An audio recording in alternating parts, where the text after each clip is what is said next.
Çka do me thonë me që jesh musliman? Musliman do të thotë që ke marrëveshje mes teje dhe Zotit. Mirë, po para se ti të bëjsh marrëveshje me Zotin tan, a e njeh Zotin tan?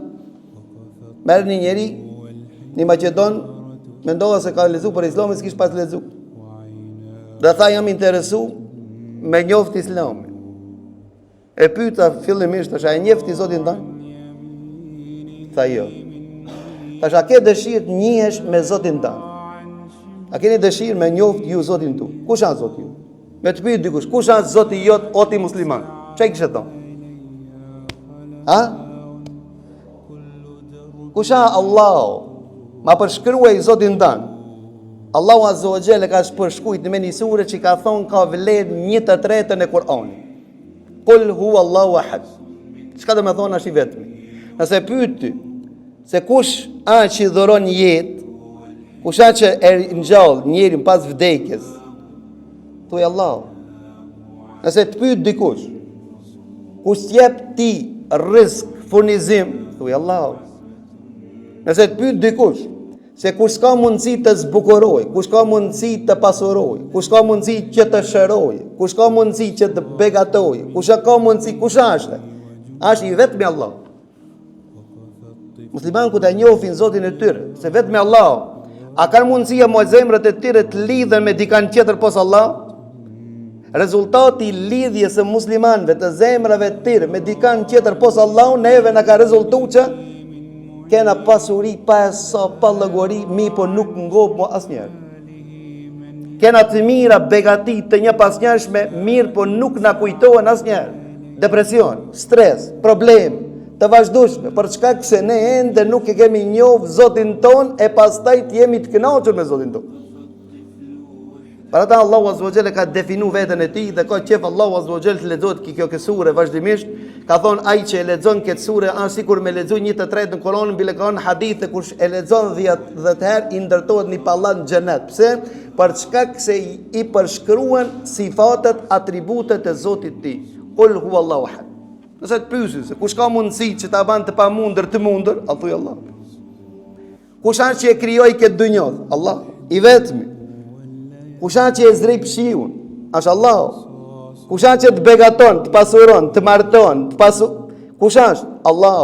Pra thuaj Allahu është i vetmi që ka mundësi që të realizojë ëndrrën tonë që nuk ki mendu se kur nuk ka mund të realizojë. Kul huwallahu ahad. Ai Allahu e bën.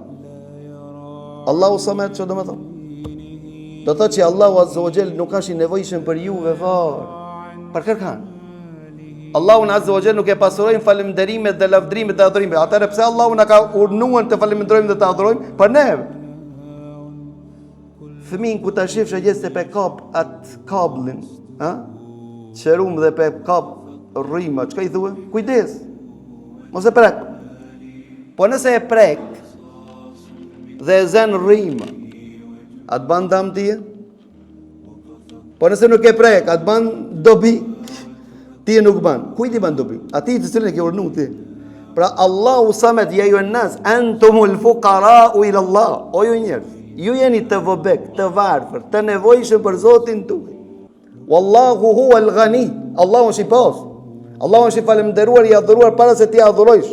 Pra ku ti bish Allahu në sejdë, i thua subhana rabbiyal a'la, ti e ai pa të meta që meriton lartësinë më të madhe, mos mendo asnjëherë se je tu i rosejë për shkak që i ban dobi Zotit tënd, po ti i ban dobi vetes tënde, nga se je njoftu me Zotin tënd. Allahu Samad. Allahu s'ka nevojë për askënd, po këtë gjithë janë të nevojshëm për Zotin e tyre. E nëse shibet dyshimet kanë ardhur prej dikujt që Allahu ka lind apo është i lindur, ka thonë lem yelid wa lem yulad. Lëri këto muhabete se ai që është Zot s'ka mundësi të linde, e ai që është Zot s'ka mundësi të jetë i vobekt, për shkak se njeri kur të linde ka nevojë të kujdeset dikush për ta, edhe gjithashtu s'ka nevojë ai që ta lind dikan që të përkrahet nga dikush. Lem yelid wa lem yulad. As nuk ka lind që jetë i varfër, e pastaj të fitoje cilësit, atributet të cilët nuk i ka pas, se sa Zot. Walem yulad. As prej ati as kush ka lind për shkak se ne kena dëshirë me lon një nip apo një stërnip që mos me na upën çka prej ardha jonë edhe me na ndihmu na kur kena nevojë për ta. Allahu nuk është i nevojshëm për askënd. Ghaniul Hamid, është i pasur. Walam yakul lahu kufuwan ahad. Pra pa marr parasysh që kush të emërtohet si Zot, nuk ka mundësi që të jetë Zot nëse nuk i përmban këto cilësi, nga se Allahu nuk i përngjason askujt. Kja është Zoti ju. Të gjithë thejt nuk i kanë definu Zotin e tyre. Ndërsa Allahu azza wa jalla ka definu, e ka përshku veten e tij me këto 4 ajete. Kja është Zoti ju. Nëse të pyesi kush është Zoti jot, të janë Zoti im është i cili e ki pasi krijon. Zoti im është i cili dhuron, Zoti im është i cili pasuron, Zoti im është i dhuron jetë, Zoti im është i dhuron vdekje, Zoti im është njeriun e varfëron, Zoti im është i cili pasuron, Zoti im është njeriun e trashëgon, Zoti im, pra kjo është Zot i vetëm i cili nuk ka shok në ta. Të gjithë janë të nevojshëm për ta.